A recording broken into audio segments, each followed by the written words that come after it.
Hey guys, Ballard here. Today I'm bringing you a video on how to improve your KD and win Team Deathmatch. Now, Team Deathmatch is currently my favorite game type. Most of the other game types, they either play well, good on a map, or they don't. And a lot of them, they just are bugging me. I've always been for objective in gameplay, and it just doesn't work out on this game. So Team Deathmatch is what I've been playing. I played 4 rounds of it. I recorded 3 of them for you, and I'll be uploading a few videos today about Team Deathmatch, and I'll be finishing up my Was Medal of Honor Warfighter release of Fail. Now, on these maps, the main thing about these maps is they all have a bunch of cover. Now, look right here. There's just little fence. It's bulletproof. Behind me, there's a rock and some trees. And then on the other side right now where my reticle is facing, that's a little tree that's sticking out that you can get behind. Everything about this game is cover. I've really just realized that in the past couple of days, these maps actually aren't built that bad. They're built because they expect people to use cover, a lot of cover. You should really be moving from place to place using cover, moving from covered area to covered area. And really, one general tip: slide, guys. You can really just go from place to place sliding, and you will be better off than just sprinting or running. Or I could go make an entire 10-minute video on why it's better to slide than it is to sprint from place to place. And sliding's such a good mechanic. You can slide down a hill easily, and then still maintain control of your gun, your reticle. Your accuracy won't be all over the place. You know, don't slide into grenades like what I just did there, but sliding generally is one of the best things that they implemented in this game. It's my favorite mechanic. Now, also try to stay with at least one other guy, whether it be your fire team if you're in a fire team, or on the really bad day where everyone else in the game is in a fire team. There's 9 guys. There are 4 fire teams, and then you're just on your own. You're in the 5th fire team. There's no one else by you. Pick another guy. Just find one of your teammates and then go hang around with him. You two, or find another fire team. Have 3 of you, and that's even better. And then just do stuff like that. Just kind of hang around with each other and give team support and replenish each other's ammo, give each other health, all that stuff. It's better to be with teammates. Now, I think that's more of a general mechanic in the game, but lots of people don't do this. It's just like the problem with Battlefield 3 when it first came out, when all the COD converts came over from playing a bunch of Call of Duty Team Deathmatch or playing like Sector Control or Headquarters on Call of Duty and not actually playing the objective there. They came to Battlefield, and we had a real problem with no one playing the objective for the first couple of months, and it was really irritating. And honestly, it really made a lot of people super mad, and it kind of did not help the feud between Battlefield and Call of Duty. And if you're going to play this game, please stick with your team and play the objective. Like, stick with your fire team buddies. Really, I mean, there's really no downside. Or maybe even have him stick with you. Just move in pairs of at least 2. There's no bad part to that. Now, what I recommend using class-wise: not sniper, not heavy gunner. Their abilities aren't good enough. They're built for defense. The heavy gunner has a couple of exceptions. Sniper does not. Don't use either of those in this game type. No joke.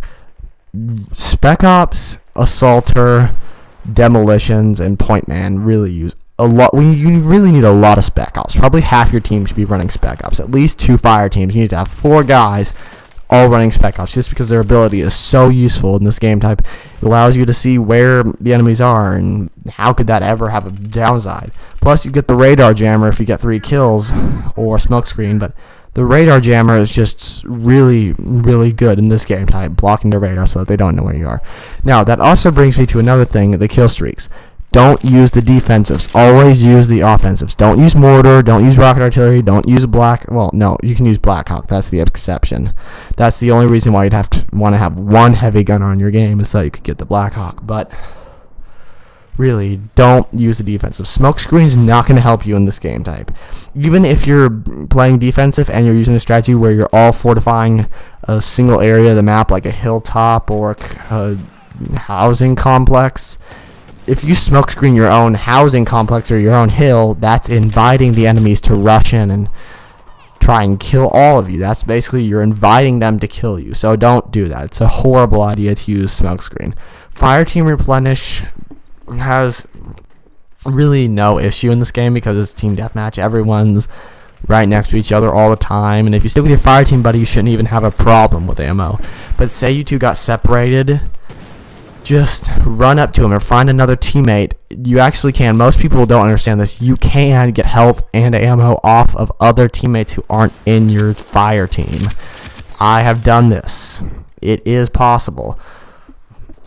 Now, your health regenerates about 2 seconds slower, so instead of taking 0.5 seconds, it takes 2.5 seconds, and your ammo it's replenished at about the same rate, slower, but it still replenishes it in like under 2.5 seconds.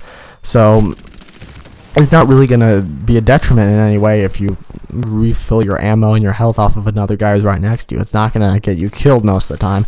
Now, if you're being shot at, don't try and go refill your health and ammo, but play it smart and then refill your ammo when you actually need it or when you're protected and in cover. Now, right here you see we start playing the defensive strategy. What we did, the first part, we camped on the other hilltop.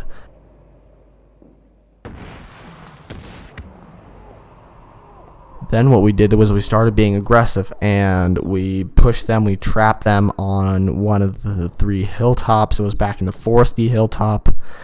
It wasn't one of the 2 in between that's connected by the bridge. And we basically trapped them there, and we were basically spawn killing them. Then we decided to go defensive because they started pushing around, breaking us. They came from the left-hand side. You saw that's why I got killed. 2 fire teams had approached and shot me, and they started out flanking, killing a couple of our guys. So then we decided this strategy isn't working, so we had to adapt. That's another tip, be adaptive. But we had to adapt, and we had to move to another hillside, regain our momentum, and be defensive. Beat them back. They'll lose their momentum. Then we can gain our momentum back, push, and trap them again with a spawn trap. That was our strategy, and it was really advanced strategy, and it worked really well, and I'm surprised only 2 of us had comms, I think, and we actually kind of had a general consensus and an understanding of this is what we're going to do.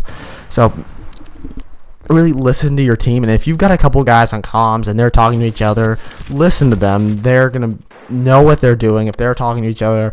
Unless they're a bunch of 12-year-olds, they're probably going to know what they're doing, and really listen to them and try to play the game and the style that your team is. Don't try to go, and if your team's playing offensive, don't be defensive and go camp in a corner. And just the same works reciprocally. If your team's being defensive, don't run out and go Rambo unless, well, there's one exception to that, but so many exceptions. Just follow your team and make sure that you're doing what your team is doing and work with your team to try and win. Well, that's all the tips I have today, guys. So thanks for watching, and leave me any comments if I missed anything on tips, and please leave a like if you like.